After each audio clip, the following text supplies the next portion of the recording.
CNBC आवास पर प्रधानमंत्री नरेंद्र मोदी की सरकार के 1 साल पूरे होने के मौके पर हम बात कर रहे हैं केंद्रीय मंत्रियों से और ये जानने की कोशिश कर रहे हैं कि अभी तक अपने परफॉर्मेंस को वो कैसे आंकते हैं और आगे 4 सालों का रास्ता क्या होने वाला है, क्या करने वाले हैं, जानने की कोशिश। अब हमारे साथ जुड़ रहे हैं केंद्रीय टेलीकम्युनिकेशन मंत्री रविशंकर प्रसाद।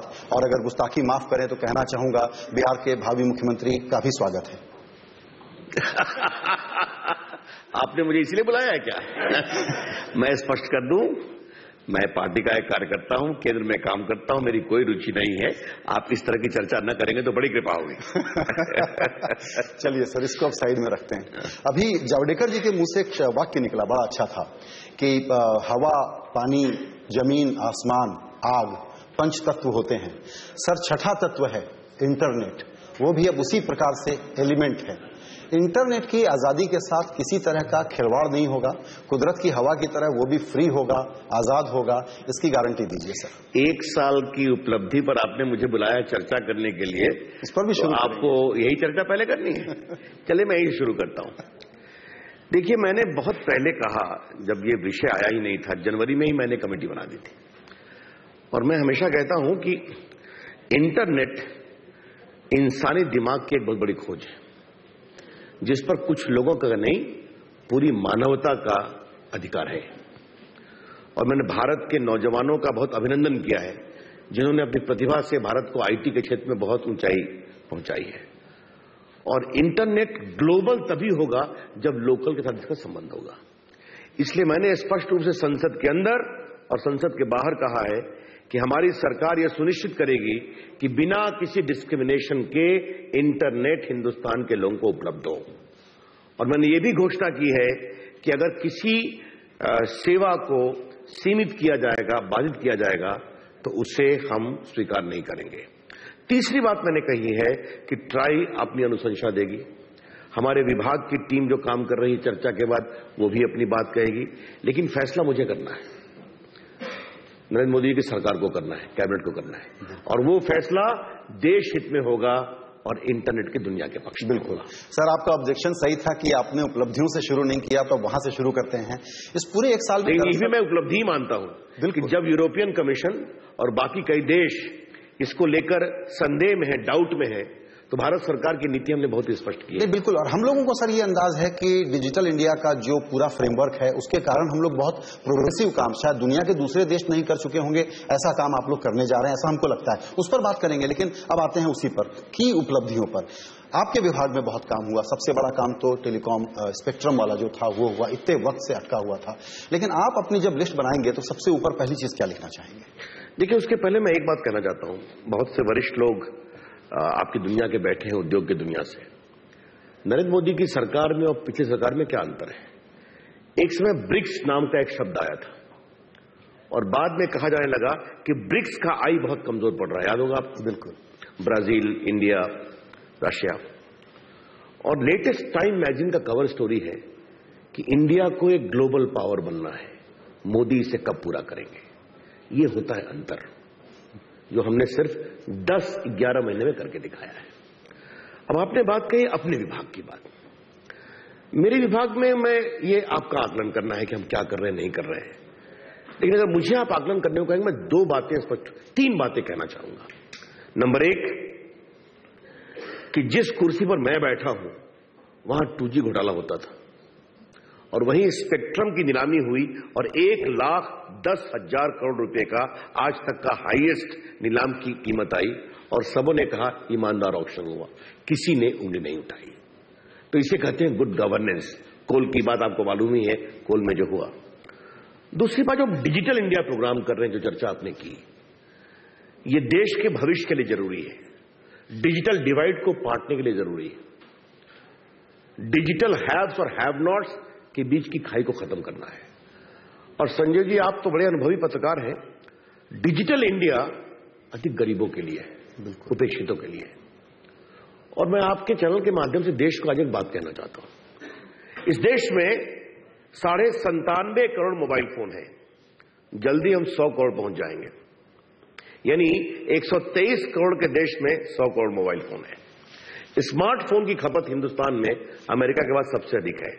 इस देश में 30 करोड़ इंटरनेट कनेक्शंस है, जल्दी उसको हम 50 करोड़ करने वाले हैं। वर्ल्ड के हम सेकंड हाईएस्ट हो गए हैं, आगे होंगे। मेरी कल्पना है पुगलिया जी कि एक कारपेंटर, एक इलेक्ट्रीशियन, एक राजमिस्त्री, एक छोटा कारोबार करने वाला, पंचर बनाने वाला, वो अपने स्मार्टफोन से अपनी तकदीर बनाए, अपनी नया काम खोजे। ये काम हो रहा है। और डिजिटल इंडिया, ई एजुकेशन, ई हेल्थ, ई कॉमर्स, आपको मालूम है इस देश में 70,000 करोड़ का टर्नओवर ई कॉमर्स का हो रहा है। और हमारे पोस्टल डिपार्टमेंट मैंने प्रेरित किया, आज वो सैकड़ों करोड़ कमा रहे हैं। तो मैं बदलने की कोशिश कर रहा हूं। लेकिन मेरी उपलब्धि सबसे बड़ी तब होगी क्योंकि मैं बहुत से दलित महिलाओं को ट्रेन करा रहा हूं दीक्षा कंप्यूटर लिटरेसी में, कि एक महादलित गांव में एक मेरी महादलित बहन कंप्यूटर लिटरल होकर के कॉमन सर्विस सेंटर चलाएगी, लोगों को बताएगी। बिल्कुल, ये हमारे लिए सबसे बड़ी उपलब्धि होगी। बिल्कुल, ये काम मैं कर रहा हूं। जी, टेलीकॉम पर आते हैं सर, क्योंकि अभी आप भी सब जगह जब घूमते रहते होंगे तो आपका भी कॉल ड्रॉप होता होगा। हम लोग कंज्यूमर चैनल हैं, और फिर अभी डेटा चार्जेस को लेकर के भी एक पर्चा अभी वापस डिस्कशन में है, जिसमें ये होना है कि आप बिना बताए चालू कर देते हैं, ज्यादा पैसा ले लेते हैं। एग्रेसिवली पहले तो बोली लगा करके ये स्पेक्ट्रम लेते हैं, फिर कहते हैं स्पेक्ट्रम का रोना, फिर भी रोते रहते हैं। इस बार देने के बाद ये कंपनियां शिकायत नहीं करेंगी, इसको आप कैसे इंश्योर करेंगे? क्योंकि इनके व्यवहार को लेकर के पूरे कॉर्पोरेट सेक्टर के जितने अलग अलग विषय हैं, उनमें इसी सेक्टर में सबसे ज्यादा मिस अभी तक रहा है। देखिए, 10 साल का मिस है, मुझे ठीक करने का समय तो दीजिए आप। मैं BSNL 2004 में 10,000 करोड़ के प्रॉफिट में था जब अटल बिहारी वाजपेयी सरकार गई। आज वो 7,500 करोड़ के लॉस में है। क्या किया गया इसके साथ? मैं उसको सुधार रहा हूं, ठीक कर रहा हूं, उनकी गुणवत्ता बढ़े, 25,000 नए BTS लग रहे हैं। हमारी पीड़ा यह है कि BSNL का कॉल ड्रॉप होता है तो हेडलाइन बनता है। अच्छा लगा कि संजय जी भी अब प्राइवेट कॉल कंपनी के भी कॉल ड्रॉप की बात कर रहे हैं। और ऐसे लोगों को मैं एक बात कहना चाहता हूं, जब मैं देश का टेलीकॉम मिनिस्टर हूं तो देश के हर कंज्यूमर का मेरे ऊपर अधिकार है, और अगर प्राइवेट कंपनी के भी कॉल ड्रॉप होंगे तो मैं उनकी भी खिंचाई करूंगा और उनको भी जवाब देना पड़ेगा। इसीलिए मैंने टेलीकॉम सेक्रेटरी को कहा, उनको बुलाइए, जनता की शिकायत बताइए, वो अपना अप्रूव करे।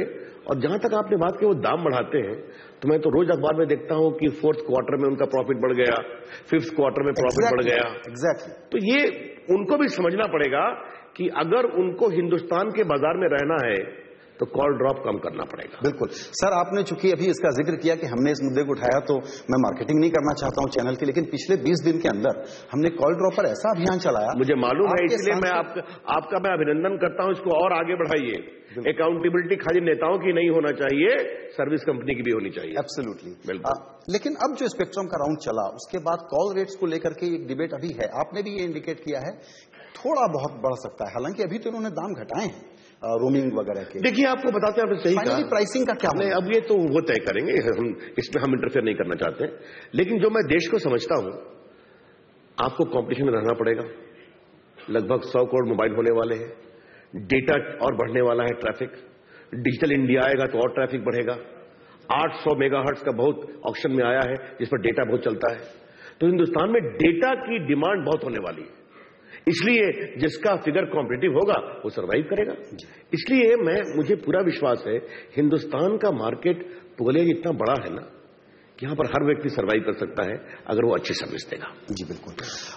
इसी से जुड़ा हुआ दूसरा मुद्दा जो नेट की चर्चा हुई, क्योंकि ये बड़ी कसौटी बनने जा रही है। आपने कहा कि डिजिटल डिवाइड नहीं होने दूंगा, आपने कहा कि एक महादलित महिला अपना एंटरप्रेन्योरशिप भी कर सके, उतनी कंप्यूटर लिटरेसी जरूरी होगी।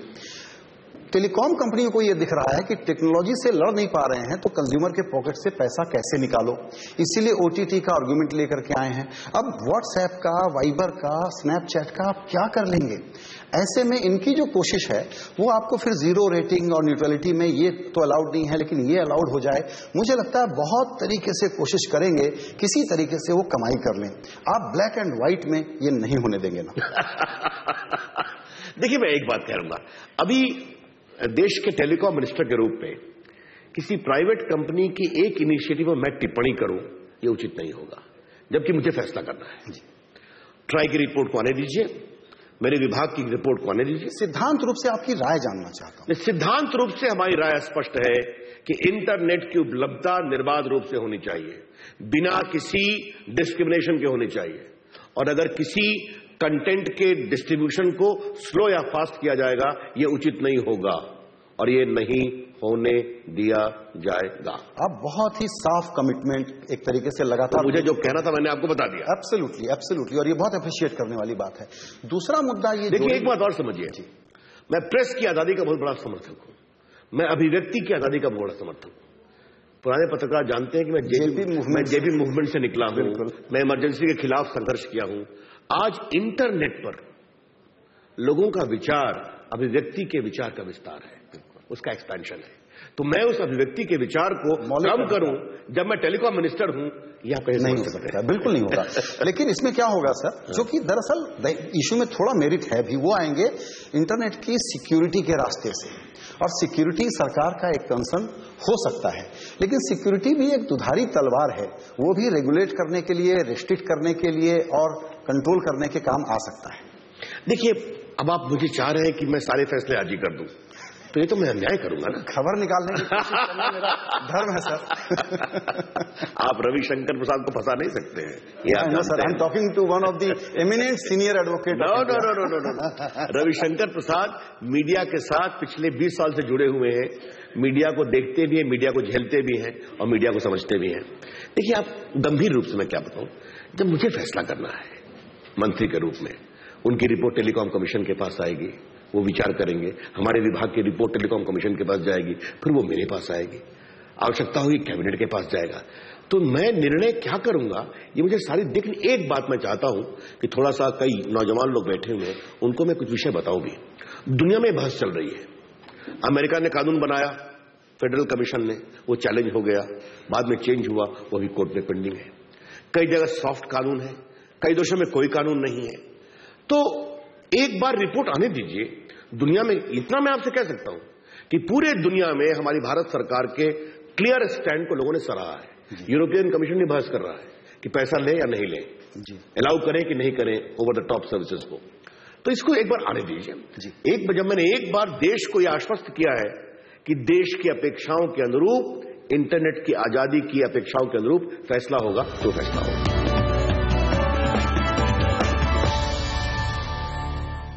साइबर सिक्योरिटी वाला, और भारत की सीमाएं उस मामले में फायरवॉल जो हैं, अभी भी उसको और मजबूत करना है। चाइना एक पूरी साइबर वॉरियर की आर्मी बना के बैठा है, अमेरिका बना के बैठा है, रशिया और ईरान बना के बैठे हैं, और इसमें हम लोग बहुत पीछे हैं। उस नाते इस सिक्योरिटी को मजबूत करना बहुत जरूरी है, वरना हमारी सारी व्यवस्थाएं, क्योंकि आप लोग सब लोग पॉलिटिक्स को अब टेक्नोलॉजी के जरिए सॉल्व करने जा रहे हैं, उसमें ये कितना बड़ा चैलेंज है। ये बहुत बड़ा चैलेंज है और मैं इसको बहुत गंभीरता से ले रहा हूं। हम होम मिनिस्ट्री, ये सब इस पर नेशनल सिक्योरिटी अफेयर, अभी आपको मालूम है एक साइबर कोऑर्डिनेशन सेंटर हमने बनाया है, 750 करोड़ रुपये उसके लिए कैबिनेट ने अलाउ किया है। हमारे जो सर्ट है जो पूरा मॉनिटर करती है, मैं उसको भी देखता हूं। साइबर सिक्योरिटी, और स्वयं प्रधानमंत्री ने चिंता व्यक्त की है, और कई बार टेक्नोलॉजी की चिंता को टेक्नोलॉजी ही समाधान करती है। ये बात समझ रहे हैं आप? तो आज अगर cyber security is coming because of technology, तो इसका टेक्नोलॉजी में हम क्या उत्तर दें, यह हमारे लिए शोध का विषय है। 2-3 मोटी बातें मैं कह सकता हूं। टेररिज्म के इश्यू पर, नार्को टेरर के इश्यू पर, चिल्ड्रन राइट्स एब्यूज की उस पर जो चलता है, इन सबों पर एक इंटरनेशनल कोऑपरेशन होने की जरूरत है। अब आप किसी का बैंकिंग सिस्टम बिल्कुल फ्लॉ कर दीजिए, स्नोडेन इवेंट हुआ, बाकी हुआ। मुझे लगता है कि अब दुनिया को इसके बारे में एक इंटरनेट गवर्नेंस पे इशू में इन चीजों पर विचार करना चाहिए। तो जो दुनिया की बड़ी इंटरनेट कंपनियां हैं, उनको ये कहा जाए कि आप अपना सर्वर भारत में लगाइए, ये भी हमारा लक्ष्य है, वो भी करेंगे, हम इस बात को बता चुके हैं।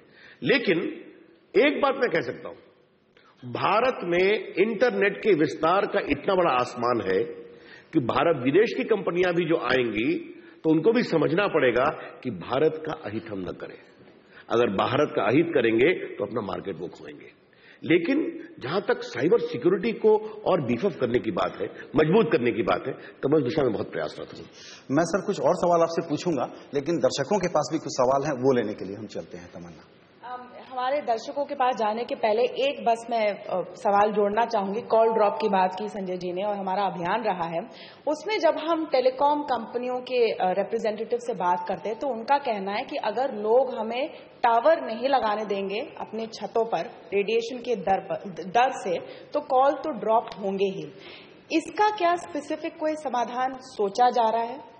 देखिए, उसमें मुझे एक बात कहना है और बहुत साफ साफ सीएनबीसी को के मंच से कहना है, अगर लोग टावर नहीं लगाने देंगे तो कॉल ड्रॉप होगा, और टावर नहीं लगाने के खिलाफ जो अभियान चल रहा है वो गलत है, और ये मैं देश के टेलीकॉम मंत्री के रूप में लोगों को बताना चाहता हूं। क्या रेडिएशन का एक मिनट, वर्ल्ड हेल्थ ऑर्गेनाइजेशन ने दुनिया की 30 रिपोर्ट का अध्ययन किया है और कहने के बाद बताया है कि इस रेडिएशन से कोई हानि नहीं होती है। मद्रास हाईकोर्ट ने, इलाहाबाद हाईकोर्ट ने, एक दो और हाईकोर्ट ने इस पर पीआईएल एंटरटेन किया, अप्लाई किया, कहा कि ये विषय पर हम हस्तक्षेप नहीं करेंगे।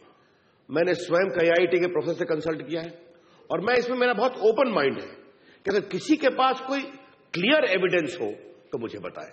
आपको बता दें, रेडिएशन के व्यापक उसके लिए स्टडी के लिए ऑलरेडी भारत का साइंस विभाग काम कर रहा है हमारे सहयोग से। लेकिन आप एक बात समझिए, और ये बहुत जरूरी है, आप टीवी ऑन करेंगे आपको हल्का रेडिएशन लगता है, आप टेरलिन का कपड़ा पहनेंगे आपको रेडिएशन लगता है, आप जाएंगे अपने एक्सरे के लिए आपको रेडिएशन लगेगा। वो हानिकारक है कि नहीं ये इश्यू है, टावर हानिकारक नहीं है। क्या अमेरिका में टावर है नहीं? यूरोप में टावर है कि नहीं? वहां तो टेलीडेंसिटी हमसे अधिक है। तो हिंदुस्तान में एकाएक ये जो कैंपेन चल रहा है इसे मैं ठीक नहीं मानता हूं। रवि सिंह पूछना चाहते हैं सवाल, एसएमसी से है और कमोडिटी बाजार को बहुत नजदीकी से देखते हैं।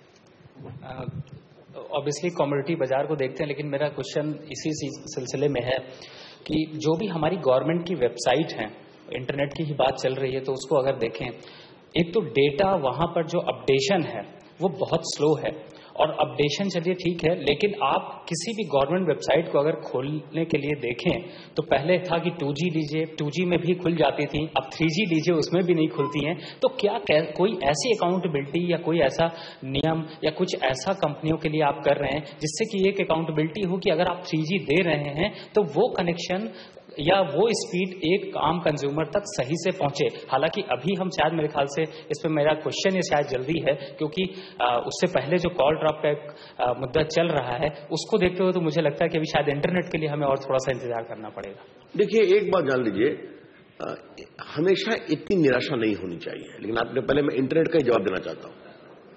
जो पूरा national optical fibre network programme है, जिसको मोदी जी ने डिजिटल इंडिया में मिशन मोड प्रोग्राम में लिया है, देश के 2.5 लाख ग्राम पंचायत में हम ऑप्टिकल फाइबर लगा रहे हैं, और इसमें थोड़ा चेंज भी करेंगे क्योंकि पहले का डिजाइन में कुछ फॉल्ट था जो पिछली सरकार का था। पीएम ने एक हाई लेवल कमेटी बनाई है, 11 तारीख को हम पीएम को दे रहे हैं प्रेजेंटेशन, और हमारी ये योजना है कि हिंदुस्तान के पूरे कोने में optical fibre district to block, block to ग्राम पंचायत टू विलेज ये जाए। मैं टीवी पर बैठा हूं प्रोग्राम में, जो केबल ऑपरेटर्स हैं उनसे हमारी बातचीत हो रही है, वो भी अपनी टेक्नोलॉजी को ट्वीक कर करके लोगों को ब्रॉडबैंड देने की बात कर रहे हैं। अब जो आपने बात कही वेबसाइट की, मैं ये नहीं कहूंगा कि हर जगह ठीक है, काफी कुछ ठीक करने की कोशिश की गई है। अगर आपका कोई व्यक्तिगत अनुभव किसी विभाग का है तो मुझे बताइए, मैं एनआईसी के लोगों को बोलूंगा कि उसको ठीक करने की कोशिश की जाए।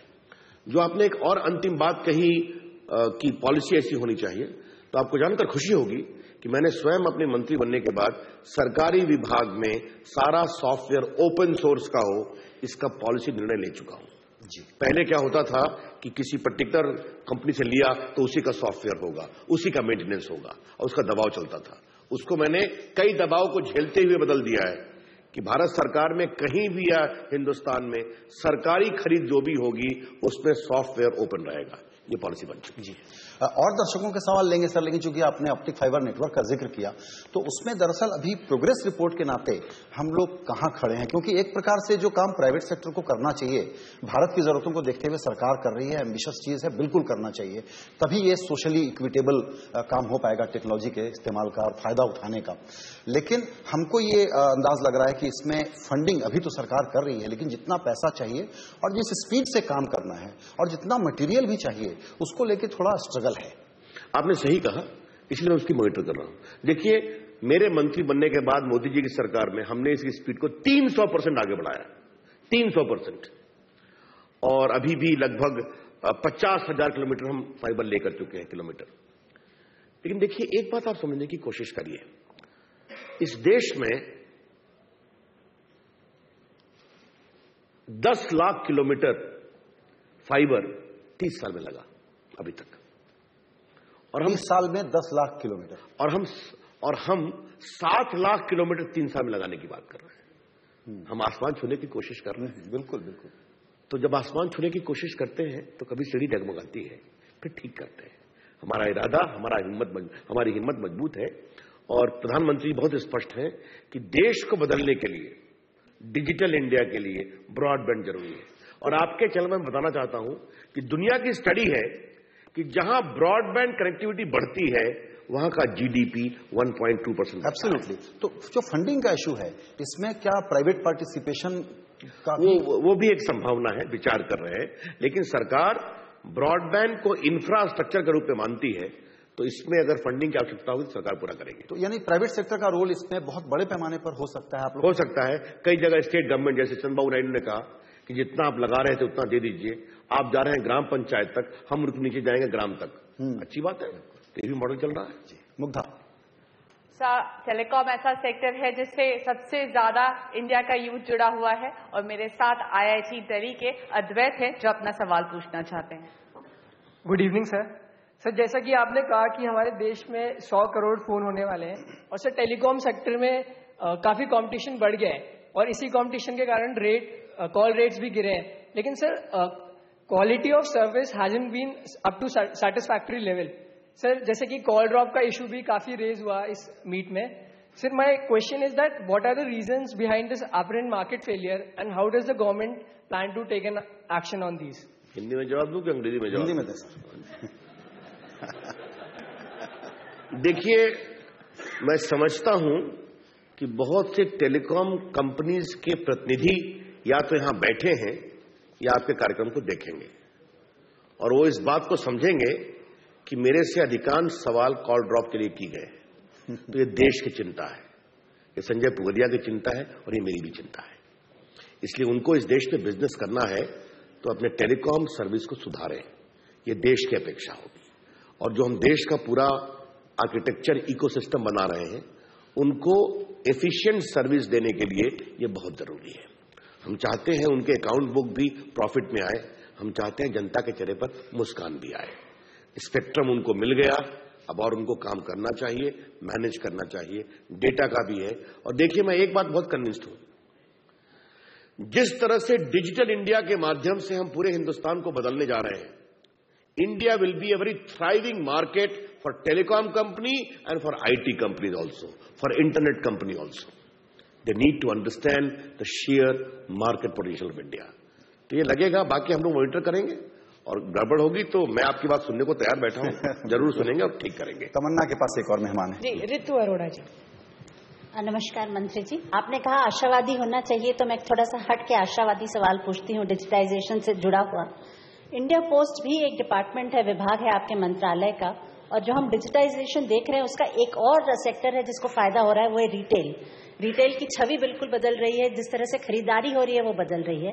तो इंडिया पोस्ट को आप किस तरह से रिवैम्प करेंगे कि वो एक लॉजिस्टिकल बैकबोन बन सके हमारे देश का?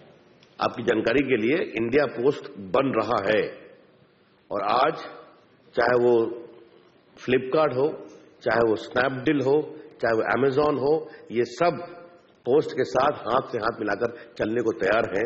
और मुझे तो खबर मिली है, कई प्राइवेट कंपनी को भी छोड़ रहे हैं, क्योंकि हमारा नेटवर्क है। हमारे 1,54,000 पोस्ट ऑफिस हैं, बिल्कुल, जिसमें 25,000 बड़े हैं, बाकी सब गांव में हैं, और सारी सरकारी। और हमारा जो डाकिया है वो मूविंग नो योर कस्टमर है, क्योंकि इलाके को जानता है। और उसको मैं कंप्यूटराइज कर रहा हूं, कोर बैंकिंग सोल्यूशन जा रहा हूं। जल्दी हम रिजर्व बैंक के परमिशन की अपेक्षा कर रहे हैं, जिसमें हम पेमेंट बैंक, पोस्टल बैंक शुरू कर रहे हैं। तो क्या ये समझें सर कि दरअसल पोस्ट ऑफिस का जो पूरा नेटवर्क है, आप लोग कम से कम बड़ी 10-12 सेवाएं, सरकारी सेवाएं, उनके जरिए डिलीवर करने का प्लान बनाएं? बिल्कुल बिल्कुल। मेरी इच्छा है कि वहां पर पेंशन ही नहीं मिले, वहां पर सरकारी सिस्टम जाए, प्राइवेट कंपनी वहां पर आए, उस नेटवर्क का उपयोग करे। मनरेगा का पेमेंट हो रहा है, मैं चाहता हूं सर्वे के लिए उनका उपयोग किया जाए। देखिए, डाकिया जो है ना, उसकी जो समझदारी होती है इलाके की, वो केवाईसी करके बैठा, वो सारे परिवार को समझता है।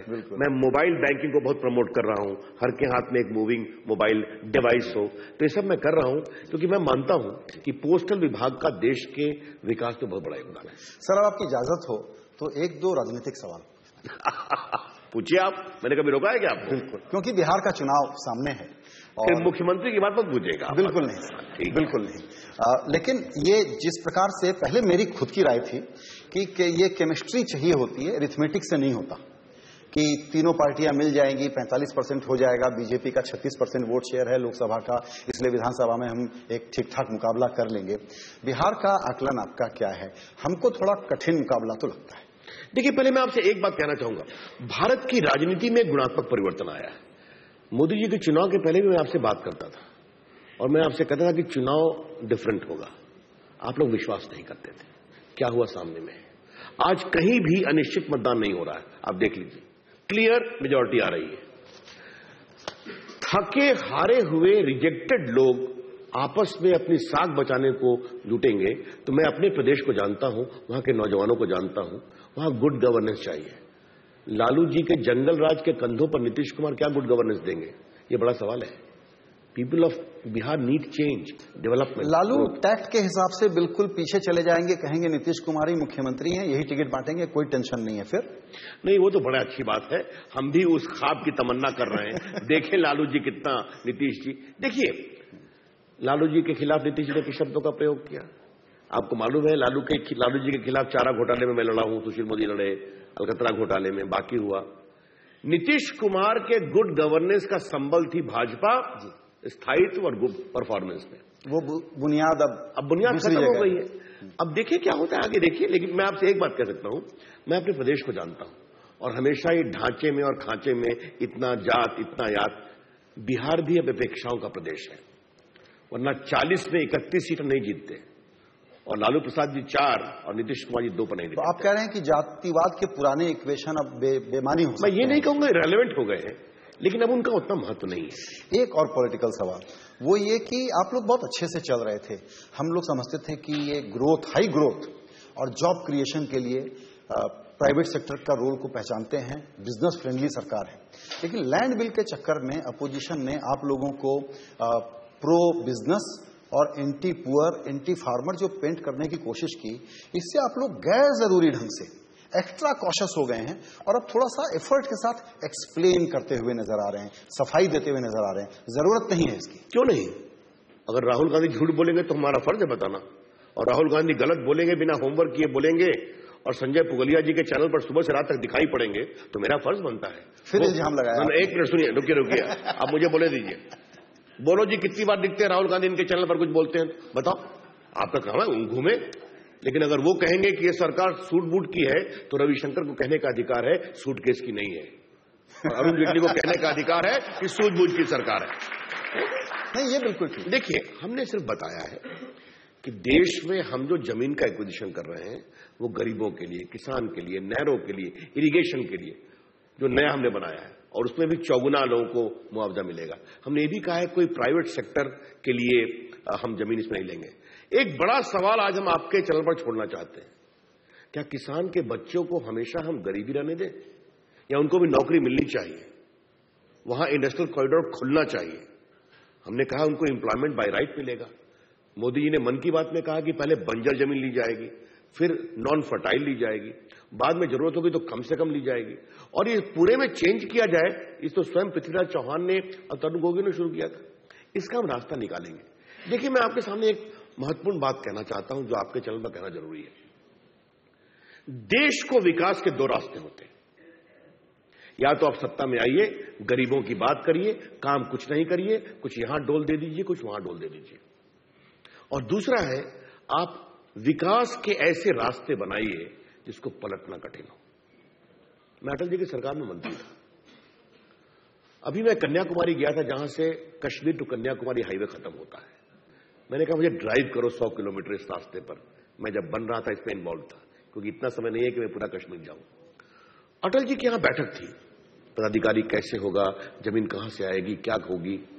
अटल जी तो मालूम है कम बोलते थे, बाहर अधिक बोलते थे, मीटिंग में चुप रहे, लास्ट में कहा करना है बस। आज आपने देखा नेशनल हाईवे क्या बना कि कोई सरकार उसको पलट नहीं पाती। उनके समय बनता था 5 किलोमीटर पर डे, हम बना रहे हैं 11 किलोमीटर पर डे, आगे करेंगे 20 kilometre per day. Digital India उसी प्रकार से करना है। ये गेम चेंजिंग होते हैं जो देश के विकास को आगे बढ़ाते हैं। मोदी जी की सरकार इसमें विश्वास करती है। हमारा संकल्प ये है। एक क्वालिटेटिव चेंज और बड़ा भारी आया है और वो ये है कि, और एक बात मैं बोलना नहीं चाहता हूं, हमारी सरकार को 11 महीने हो गए, इतने बड़े फैसले किए हैं, आपने एक भी भ्रष्टाचार का आरोप सुना है?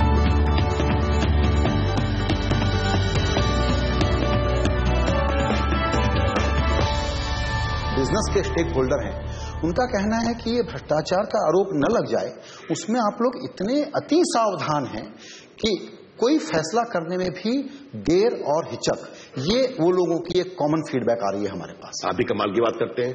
87 ग्रुप ऑफ मिनिस्टर्स को प्रधानमंत्री जी ने तुरंत में खत्म कर दिया। क्या स्पेक्ट्रम के ऑक्शन में मुझे कोई डरा सका? क्या काम खुल के किया, इतने लोगों ने केस किया।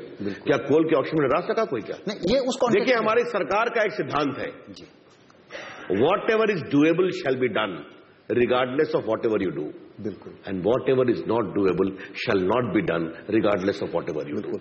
जो करने लायक है हम अपने आराम से करेंगे और हम कर रहे हैं। मैं बता रहा हूं ये सवाल मैं क्यों पूछ रहा हूं। लोग क्या कह रहे हैं कि सरकार बहुत फैसले कर रही है, लेकिन इकोनॉमिक रिकवरी का साइन तब दिखेगा जब प्रोजेक्ट जमीन पर चलते हुए दिखें, यानी कंपनियों को ऑर्डर मिलना शुरू हो जाए। आप कोयला पहुंचाना चाहते हैं पावर स्टेशन तक, तो रेल डिब्बे चाहिए, वो ऑर्डर का वो लेवल देखना चाहते हैं, और वहां पर थोड़ा हाथ खींच के इसलिए बैठे हुए हैं कि कोई इल्जाम न लग जाए। नहीं, बिल्कुल नहीं बैठे हुए हैं। हमको ऐसे मित्रों से एक ही बात कहना है, 9 महीने में बच्चा बाहर आता है, तो आप 10 महीने में चाह रहे वो खड़ा होकर के चलना शुरू हो जाए। भारत की जो स्थिति थी उसको हमने बदला है, आगे ले चलेंगे। हम पर विश्वास रखें, देश जनता पर विश्वास रखती है। बिल्कुल। हाँ, मैं एक सवाल और पूछना चाह रहा था कि एक बड़ा परिवर्तन आया है, डिसाइसिव क्यों है ये सरकार, कि बहुत समय के बाद एक स्ट्रांग पीएमओ सामने दिख रहा है। इसको लोग दूसरी भाषा में कहते हैं कि फैसलों का सेंट्रलाइजेशन बहुत हो गया है। सच्चाई क्या है? देखिए, आप बहुत विनम्रता से कहूंगा, भारत सरकार के एक वरिष्ठ मंत्री से बात कर रहे हैं। कैबिनेट में जितना प्रधानमंत्री जी सुनते हैं हम लोग को, जितना वो डिस्कशन अलाउ करते हैं, कई महत्वपूर्ण विषयों पर 1-1 घंटा डिस्कशन होता है, और पीएम कई बार हम लोग की बात सुनते हैं कि इस मामले को भी देखो।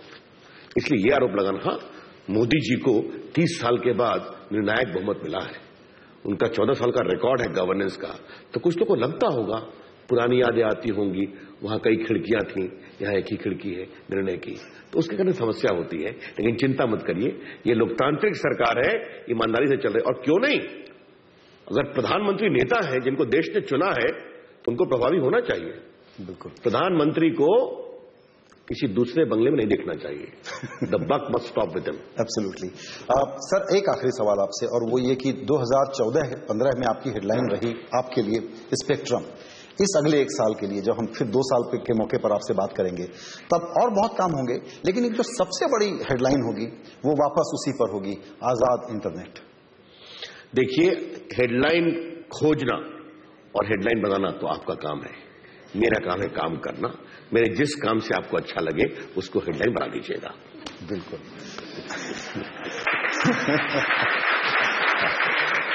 दर्शकों से कुछ और सवाल लें? जी, ले सकता हूं, बिल्कुल पूछिए।